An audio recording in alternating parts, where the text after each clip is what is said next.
नमस्कार, नवीन ब्लॉगमध्ये तुमच्या सगळ्यांचं हार्दिक स्वागत.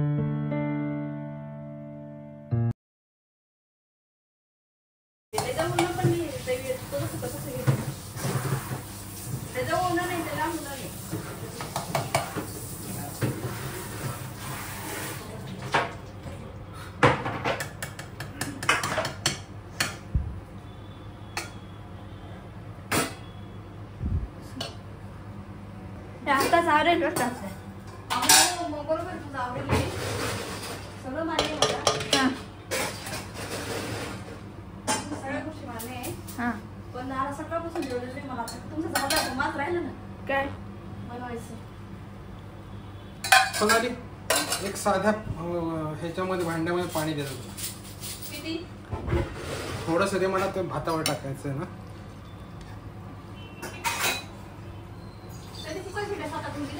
सहा झाडे आहेत. तो थोड्या वेळ ओपन करून बघ.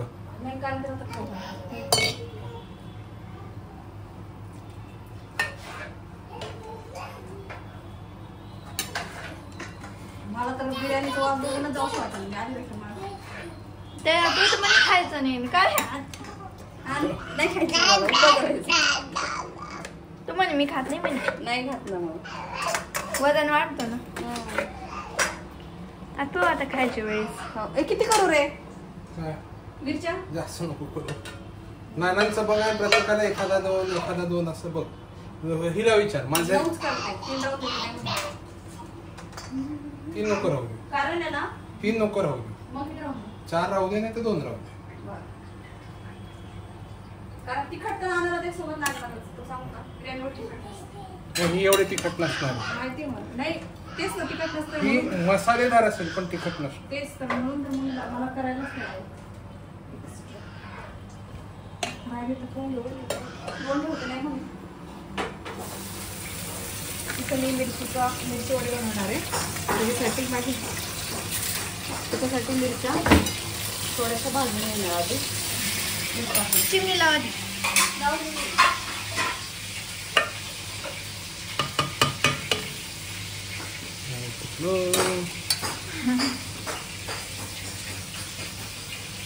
एवढी बिर्याणी बनवली. आहे ना उद्या खायला. नाही फक्त नाही भाजी सकाळची पण बनवून घेतला.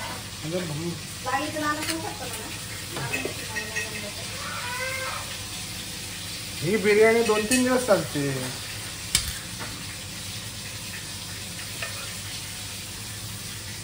आता ही गॅस मध्ये ठेवायची ना.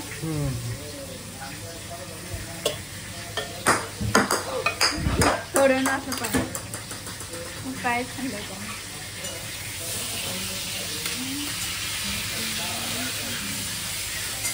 दोन्ही सारखंच आहे ना. दोन्ही सारखं आहे ना. हो कसं त्याच्यामध्ये मावणार नाही म्हणून बोलतो.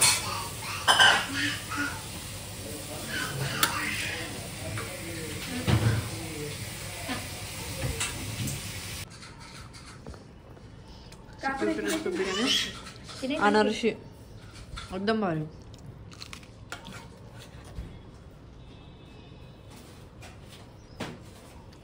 अगं हातात घेऊन जातील ते काय डबे. काही वेळ दुसरे पण मला सोडी द्या ना आम्हाला वरून एकाच दिवसात याचा तास राहतो खेळायला. मग ठीक आहे मग असं बोल ना. हप्त्यात 1 दिवस म्हणजे हप्त्यात 1 दिवस फिजिकल ऍक्टिव्हिटी. हा आणि शनिवार आहे ना शनिवारी काय शिकवते. व्यायाम आहे. व्यायाम आहे का? व्यायाम कोणता तो? योगा. किती वाजता? कसं योगा करून तर दाखव आम्हाला. मग कोणाचं शनिवारी योगा असणार 1 दिवस. योगा की योगा योगा का योगा काय म्हणत्या. तर दिवस शाळा राहते बस खेळायचे. 4 दिवस शाळा राहते. अच्छा रविवार हप्ते राहते. रविवार कस काय हाफ डे. रविवार सुट्टीच राहते पूर्ण. मग हाफ कस काय ना हाफ म्हणजे 18 दिवस शाळा. काय शाळेत अर्धा शाळेत जाऊन परत शनिवार हप्ते राहतो. शनिवार हाफ डे.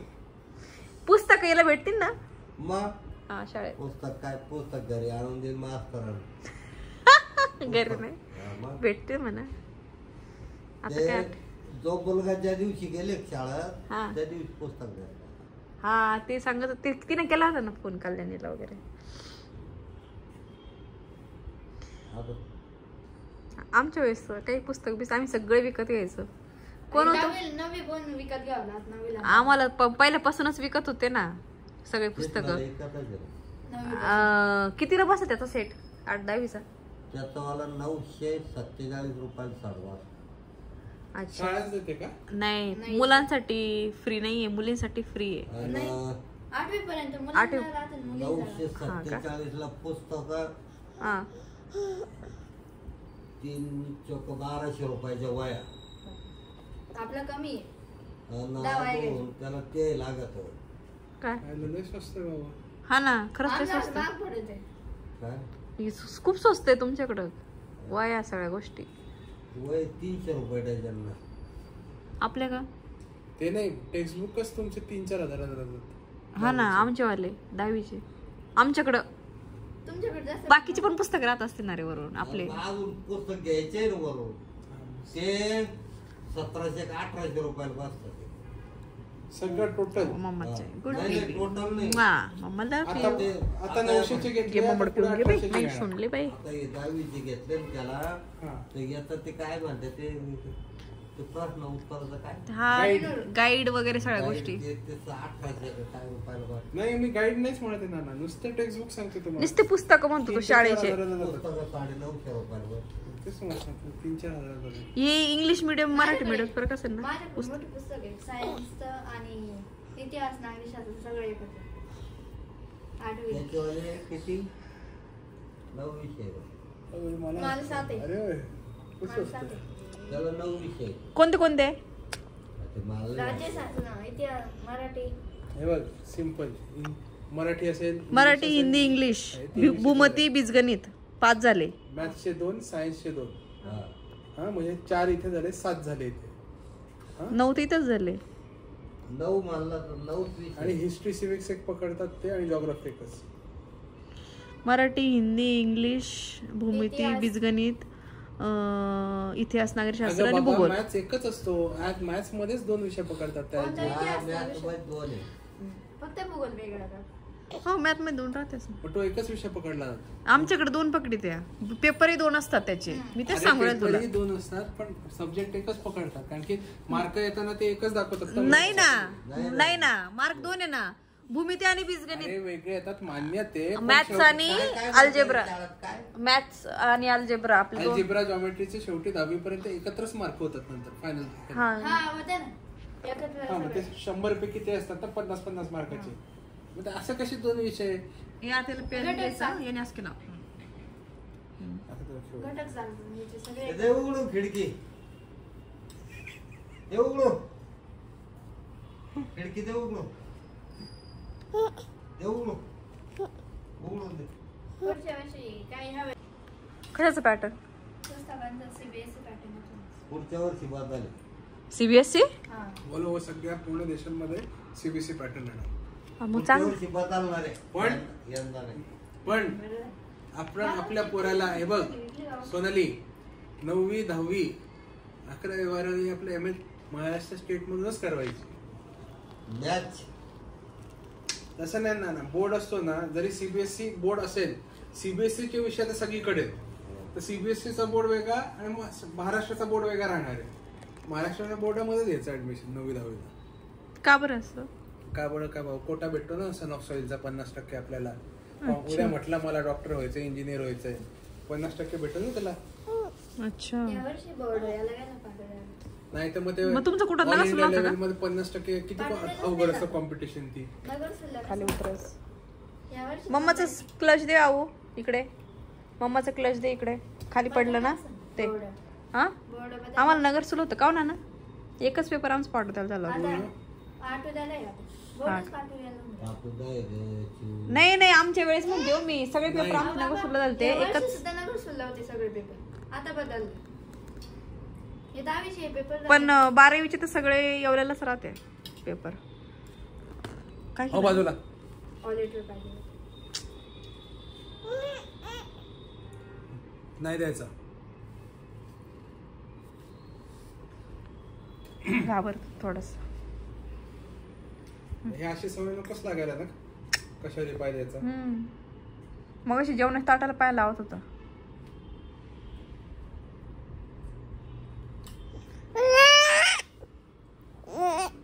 आता वर यायचं बरं का ते बाय. 10 वया घ्यायच्या आणि 3 लहान आणि 10 मोठ्या. अच्छा, म्हणजे तुला 9,000 खर्च आहेच नानाच का हो नाना? त्याला वायाचंच खर्च. पुस्तक, हा हिला पुस्तकांचा खर्च नसेल, बरोबर आहे. हे बघ फक्त वया घ्यायच्या. हा ना. पेन आहे. पण आता एवढं खर्च करून शिकणार नाही व्यवस्थित का? निस्ता टवाळक्या मारणार, जाऊन घरी यायचं. हा ना, मला एक कळत नाही, आमच्या वेळेस जसे मास्तर होते तसे आता का नाहीये? अगं कसं असतं, पोरांचा इंटरेस्ट असेल तर कोणी मास्टर पण येत नाही. अरे आमच्या वेळेस इतकं भारी मास्तर होते सगळे, एकूणचे कावरा ना, सगळे मास्तर एवढे भारी होते ना, इतकं मन लावून शिकवायचे आणि इतके शिस्त होती, कडक म्हणजे कडक. तास म्हणजे तास असे माणूस घाबरून लेक्चरला बसायचे. आणि आम्हाला प्रत्येक तासाला वेगवेगळे टीचर होते, सगळ्या 6 तास 7 तास एवढे सगळे वेगवेगळे होते. हा कधी आता? तर विषय असा आहे की बिर्याणी जी झाली तर ती इतकी क्वांटिटी झाली, 2 मोठे बिर्याणीचे भांडे भरून बिर्याणी झालेली. सो मग बिर्याणी ते एकदम मस्त झालेली, जसं ॲज युजल करतो. पण मागच्या वेळेस जी बिर्याणी झाली होती ना त्याच्यापेक्षा थोडीशी कसर कमी होती आजच्या ह्या वेळेस बिर्याणीची. कारण मसाल्याचा प्रॉब्लेम असा झाला की पहिले मी जो दम बिर्याणी, इंडिया गेटचा जो दम बिर्याणी हैदराबादी बिर्याणी मसाला तो रिलायन्समधून आणलेला. मला वरून 2 पॅकेट सांगितले होते, पण माझ्या लक्षात नाही राहिलं, मी एकच पॅकेट आणलं. त्याच्यानंतर आता परत एवढ्या लांब रिलायन्समधून जाण्यापेक्षा मग वरून 2 मसाले इथून मला आणायला सांगितलेले, जे की मला नॉर्मल बिर्याणी मसाला मिळाला आणि तो पण कमी पडला. म्हणून मला वरूनने परत एक चिकन मसाला काहीतरी आहे वाटतं ते टाकलं होतं. त्याच्यामुळे ना इतके मसाले मिक्स झाल्यामुळे ना बिर्याणीला अशी वेगळीच चव आली होती. म्हणजे अशी नव्हती की खूपच वाईट होती असं नाही, बट जी बिर्याणी होती ना खूप अशी तिखट झालेली आणि मसाला एक नसल्यामुळे ना थोडीशी चव गडबडलेली. पण ओव्हरऑल मस्त झालेलं, काहीच प्रॉब्लेम नाही. आणि मला माहिती होतं बिर्याणी नाना एकदमच सगळीचे सगळे त्याच्यावर जेवण होईल, मला ही गॅरंटी होती. म्हणून मग मिरची वडाचं माझं प्लॅन होतंच. कारण ज्या दिवशी आमचं आधीच ठरलेलं असतं, जेव्हा घरून कोणी येतं आधीच ठरलं की काय काय बनवायचं वगैरे. तर मग मी आधीच रिलायन्समधून मिरची वड्याची जी आपली भजी करतो तशी मिरची आणून ठेवलेल्या आणि मग त्या पटपट करून घेतल्या. मग नानाने त्या पण खाल्ल्या आणि थोडीशी बिर्याणी वगैरे पण खाल्ली. आणि माझी आई पण आहे ना, जेव्हा जेव्हा तिकडनं नाना येतात ना तेव्हा तेव्हा ना ती अशी बटाट्याची चटणी, पोळ्या किंवा मग अशी सुकी भाजी देत असते रस्त्याने वगैरे खायला. तर एक असतं ना की तसं, तर मला ना तिकडची चटणी ती खूप आवडते. म्हणून मग मी काय केलं, ती लगेच आल्याला पहिले फ्रीजमध्ये वगैरे ठेवली आणि मग त्याची थोडीशी भजी केली, जे मिरची वडा केलं त्या दिवशी, आणि राहिलेली आम्ही खाल्ली थोडी थोडी अशी. तर ते वेगळेच लागते आणि तिची चपाती वगैरे ती खरंच खूप छान लागते. मग ते झालं, मग जेवण वगैरे एकदम मस्त झाले आणि त्याच्यानंतर श्रीखंड वगैरे सगळं झालं. आणि मग रात्रीच्या अशा गप्पा मारायला बसलो. तर आपण त्या दिवशी ना योगा इंटरनॅशनल डे होता, तर त्याच्याबद्दल नानाला योगा म्हणता येत नव्हतं, योगा म्हणत होते. ते सगळ्या आमच्या गप्पा झाल्या. आणि आता गायत्रीची शाळा उघडली, मग त्याच्याबद्दल बरंचसं डिस्कशन झालं. तर आता बुक्स वगैरे जे आहे ना, आमच्याकडे गावाकडे कसं असतं, झेडपीची शाळा असते, जिल्हा परिषद, ज्यांना माहिती असेल त्यांना माहिती असेल. तर मुलींना ना बुक्स जे आहेत ना ते शाळेतूनच मिळतात. तर अशी कॅटेगरी, स्पेसिफिक कॅटेगरी वगैरे असं नाही आहे, सगळ्याच मुलींना मिळतात बुक्स. तर मग ते बुक्स मिळेल की नाही याची तिला भीती होती. म्हणून ती सारखी तिच्या मैत्रिणींना कॉन्टॅक्ट करून विचारायची की बुक्स आलेत का, तुला मिळाले की, तू गेली का शाळेत असं. तर मग म्हटलं आपल्यामुळे तिचं नुकसान नको, तर म्हणून मग आहे ना बुक्स वगैरे आणि वह्या वगैरे किती खर्च आला का, हे सगळं आमचं नॉर्मल कन्व्हर्सेशन चालू होतं जेवण झाल्यानंतर. कारण दुसऱ्या दिवशी सकाळी जाणार होते, त्याच्यामुळे मग थोड्याशा गप्पा वगैरे झाल्या. आणि अवेश तर आता त्याच्या सोफ्यावरनं बेडवरनं असं खाली पण उतरायला लागला. तर आता बऱ्याच जणांना माहिती असेल गायत्री कोण आहे, तर ज्यांना माहिती नाही त्यांना सांगते. तर गायत्रीची हे बघा, आमची जॉईंट फॅमिली आहे माहेरकडं, आणि माझ्या माहेरी म्हणजे माझी आई, मावशी वगैरे, म्हणजे माझे काकू वगैरे. तर माझी जी काकू आहे ती माझी सख्खी मावशी आहे, असं म्हणजे म्हणतो ना सख्ख्या बहिणी सख्ख्या जावा, असं काहीसा प्रकार आहे. म्हणजे माझे गायत्री, कृष्णा हे जे दोघं आहेत हे माझे मावस भाऊ म्हणू शकता किंवा चुलत भाऊ म्हणू शकता, त्यांची मुलं आहेत. तो माझा चुलत भाऊ मोठा आहे, त्याचं लग्न झालेलं आहे, आणि अर्चना वहिनी त्यांची वाईफ आहे. तर ते दोघं मुलं त्यांच्या आहेत. तर जेव्हा मी कॉलेजमध्ये वगैरे असायची ना, तर हे तेव्हा लहान होते, तर त्यांचं खाणं पिणं सगळं त्यांना सांभाळणं वगैरे हे मी करायचे. कारण मी सगळ्यात म्हणजे एज्युकेशनमुळे माझं लग्न लेट झालं, मग त्याच्यामुळे मग ते इतकं आमचं कनेक्शन आहे. आणि जॉईंट फॅमिली असल्यामुळे तर ते ऑब्व्हियसली असणारच. तर मग लहानपणापासून मी गायत्रीच्या वेळेस मी MSc ला होते हॉस्टेलला, त्याच्यामुळे तिच्याकडे नाही बघता आलं एवढं. पण कृष्णा जेव्हा होता ना तेव्हा मी 12वीला नाही, माझ्या हिशोबाने मी SYFL वगैरे असेल, मग त्यावेळेस त्याचं आलं कॉलेजमधून आल्यानंतर त्याचं जेवण बनवणं वगैरे सगळ्या गोष्टी, त्याच्यामुळे त्याच्यासोबत माझी जास्त अटॅचमेंट आहे आणि त्याची पण माझ्यासोबत तेवढीच अटॅचमेंट आहे. म्हणजे असं काय असं नव्हतं, पहिलं मला सगळ्या गोष्टी सांगत असतो, शेअर करत, इव्हन दोघं पण, कृष्णा असो गायत्री असो काही पण असो, म्हणजे त्यांना काय पाहिजे काय नको किंवा काय आवडलं नाही आवडलं, इकडं येणं इथं राहणं याला त्यांना इथं खूप आवडतं. तर असं त्याच्यामुळं असं म्हणजे आणि माझी जी सख्खी भाची आहे, म्हणजे माझ्या सख्ख्या भावाची मुलगी, ती अजून छोटी आहे, जिथं आम्ही वाढदिवसाला गेलेलो ती, तर तिचं नाव सावी आहे आणि ती अजून छोटी आहे. तर असं तर मग गायत्री वगैरे होती तोपर्यंत खूप मस्त छान वाटलं आणि त्याच्यानंतर मग गेले आता त्या दिवशी. आता परत म्हटलं जेव्हा काही सुट्ट्या लागतील किंवा काय असेल तेव्हा भेटू, तसंही दिवाळीला वगैरे जाणं होईलच. तर असं तर मेन म्हणजे ना बऱ्याच ठिकाणी गावाकडे ना आता मुलींसाठी बऱ्याचशा सोयी आले, म्हणजे बुक्स वगैरे या गोष्टी मिळतात, गणवेश वगैरे मिळायचे. आता मला ह्या वेळेस मी विचारलं नाही गणवेशचं की तिला मिळेल की नाही शाळेतून, हां बट बुक्स वगैरे मात्र मिळणार होते 8वीला वगैरे, एवढं मला तिने सांगितलं होतं. तर तुमच्याही गावाकडच्या झेडपी शाळेमध्ये तुमच्या मुलींना बुक्स वगैरे मिळता येते काही एकदा चेक करा, नसेल मिळत तर तुम्ही जाऊन एकदा चौकशी करा. शक्यतो सगळीकडेच आहेच, पण तरी पण एकदा चौकशी वगैरे करा. तर असो, तर बिर्याणीची अशी गोष्ट की ह्या सगळ्या गोष्टी मिक्स झाल्या मसाले वगैरे आणि मग ते बिर्याणीला वेगळी चव आली.